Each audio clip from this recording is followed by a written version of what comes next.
Setiap musim panas atau menjelang perputaran kompetisi sepak bola profesional di sebuah negara, sejumlah besar uang akan berpindah tangan di antara klub-klub peserta akibat aktivitas yang disebut transfer pemain.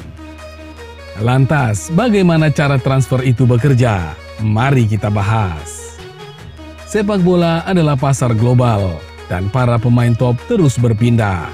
David Beckham misalnya, yang terus berpindah dari Inggris, Spanyol, Italia, Prancis, dan Amerika Serikat selama masa karirnya. Atau Cristiano Ronaldo yang sudah menjajal kompetisi sepak bola kasta tertinggi di Portugal, Inggris, Spanyol, bahkan Arab Saudi. Pesepak bola profesional top biasanya menandatangani kontrak kerja untuk jangka waktu tertentu. Umumnya selama 5 tahun untuk bertahan di satu klub. Jika pemain tersebut pindah ke klub lain sebelum masa kontraknya berakhir, maka klub peminat akan membayarkan kompensasi ke klub lama. Inilah yang disebut biaya transfer. FIFA menerapkan aturan bahwa pembelian pemain dapat dilakukan 2 kali setahun atau dikenal sebagai jendela transfer. Lama durasi jendela transfer di setiap negara berbeda-beda. Di Eropa, jendela transfer awal musim ditutup pada 31 Agustus. Sementara di Amerika Serikat, penutupan jendela transfer dilakukan pada 9 Agustus. Di awal musim, jendela transfer bakal dibuka lebih lama, sedangkan pada pertengahan musim dilakukan lebih singkat. Proses transfer adalah pekerjaan rumit yang melibatkan pemain, agen, klub, dan pengacara untuk membahas kontrak secara detail. Yang pertama dibahas tentu saja soal gaji dan bonus, entah bonus performa maupun loyalitas. Setelah itu, akan dilakukan tes fisik untuk memastikan kebugaran fisik seorang pemain. Jika ternyata terdeteksi cedera, maka itu dapat saja berpengaruh pada biaya transfer sang pemain. Mengurusi soal transfer pemain memang pekerjaan gila. Urusan ini seperti memangkas umur kita 2 tahun.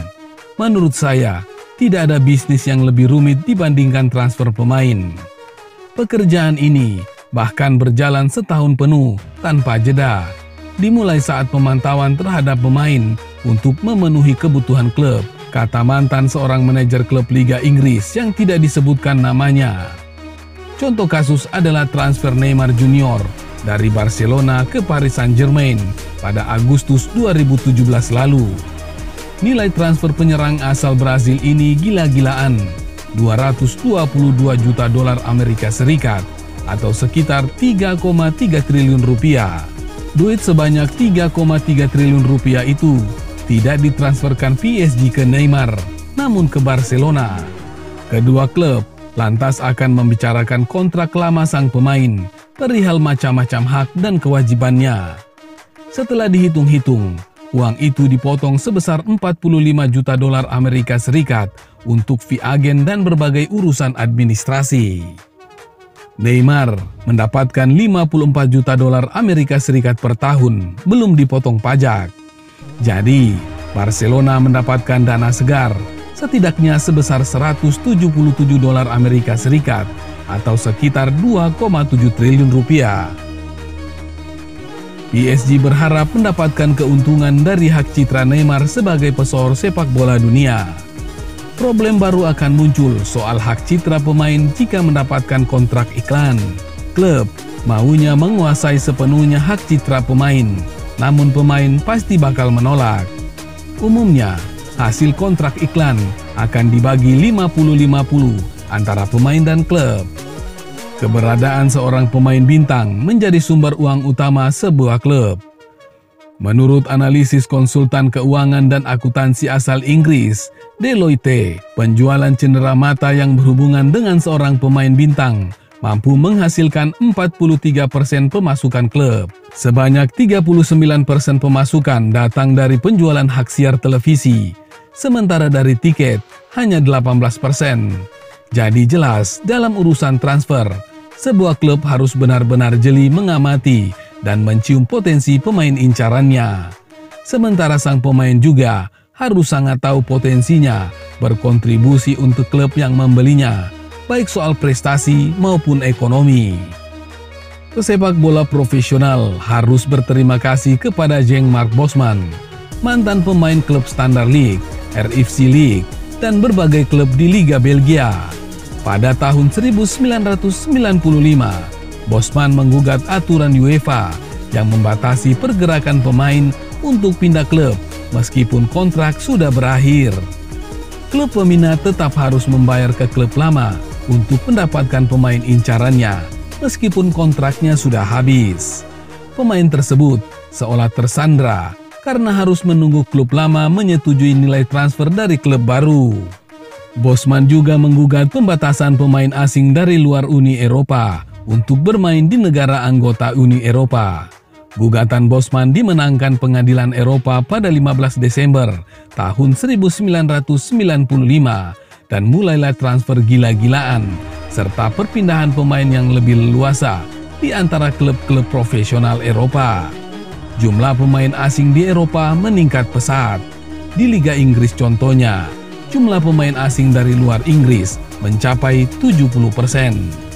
Kemunculan sosok-sosok hebat di lapangan berimbas pada nilai kontrak televisi yang melonjak, pendapatan klub yang meningkat, dan semua itu berimbas pula pada melambungnya nilai transfer pemain.